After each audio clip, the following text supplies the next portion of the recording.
Hopefully you can hear me. This isn't my primary phone for recording, but my other phone is down. But I wanted to share something that I found with you today. I received a phone call. Anytime I get a phone call from a number I don't know, I Google it. And today was the first time ever that I got an article.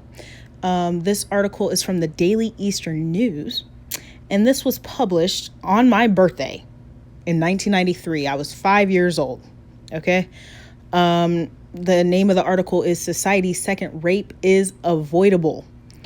It says rape is considered to be the most underreported crime. Every survivor of rape has the potential to be raped again by society. This second rape is committed by well-intentioned people who are blinded by the myths of centuries. The old double standard about virgins wanting to have sex because of curiosity or non-virgins being sluts still exists in today's society. Either way, the victim was responsible and provoked her rapist. Some laws actually help to protect the rapist rather than the victim because they are based on ancient attitudes.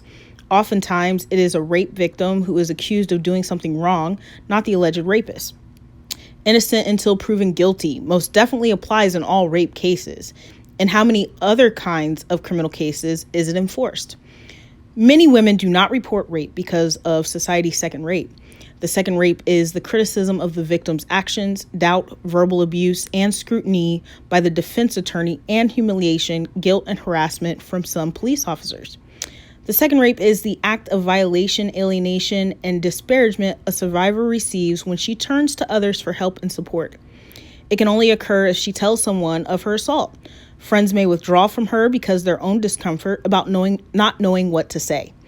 The rape victim is almost invariably implicated in some wrongdoing, seduction, lying, or wanton behavior. She must prove in public her own innocence beyond a reasonable doubt. Some women go to court, suffer intense emotional experiences because of defense attorneys' accusations about her character and actions. Now, several states prohibit the use of victims' past sexual history with men other than the defendant in rape cases. About 65% of all rape prosecutions fail each year. The cops treat the woman like she's provoked it. The defense attorney makes the woman look like a whore, and the courts let the rapist walk out on a technicality. As a result, women are reluctant to come forward, said a feminist. By reporting a rape to the police, the victim helps the police compile a more accurate description of the extent of the crime. Reporting a crime doesn't mean the victim has to prosecute in court. If no one speaks out, some people might doubt how frequently rape occurs. Another problem with not reporting the incident is that the rapist is still out there, possibly looking for another victim. Prosecuting the rapist may get him off the streets.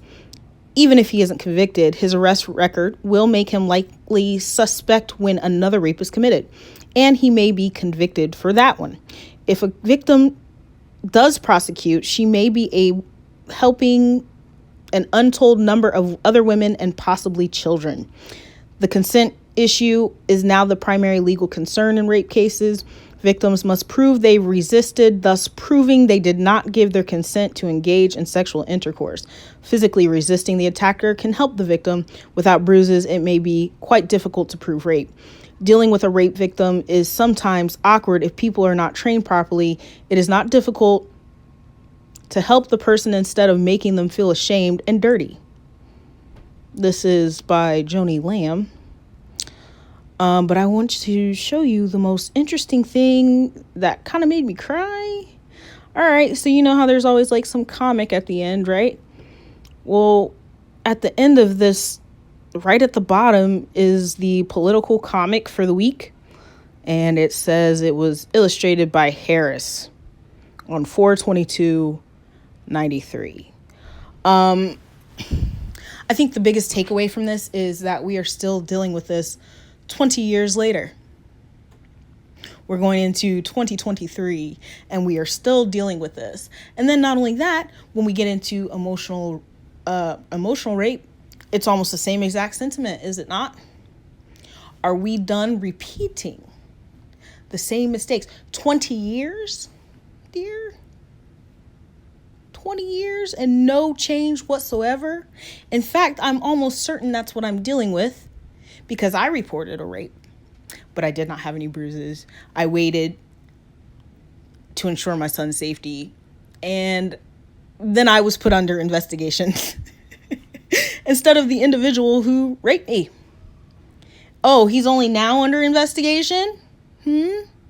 Actually, I don't know if that's true or not, but my point is,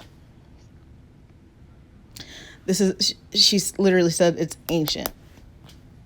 So when we get into some of the things that I've said, like, y'all have gone lifetimes without learning anything. This would be a prime example because some of you died right before this article and are here now, have not learned anything. Let's get it together, folks. Y'all have a good day.